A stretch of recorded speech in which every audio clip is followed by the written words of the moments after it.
ఇల్లు కట్టుకోలేని వాళ్ళు, స్థలం ఉన్నా కూడా ఇల్లు కట్టుకోలేని వాళ్ళు, ఇల్లు కొనుక్కోలేని వాళ్ళు, వంశపారంపర్యంగా ఇళ్ళు వచ్చినా సరే అవి నష్టపోయిన వాళ్ళు, సొంత ఇళ్ళు ఉన్నా సరే ఆ ఇంట్లో ఉండలేక అద్దె ఇంట్లో ఉంటున్న వాళ్ళు, వీళ్ళందరూ కూడా ప్రధానంగా భవన దోషం వల్ల ఈ సమస్యలు ఎదుర్కొంటూ ఉంటారు.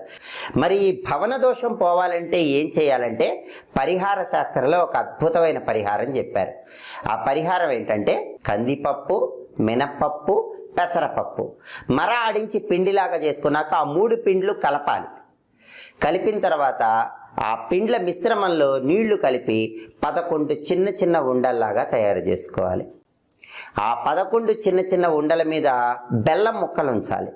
అలా బెల్లం ముక్కలు ఉంచిన తర్వాత ఆ 11 చిన్న చిన్న ఉండలు బుధవారం పూట గోవుకి ఆహారంగా తినిపించాలి. ఇలా చేస్తే భవన దోషం అనేది తొలగిపోతుంది.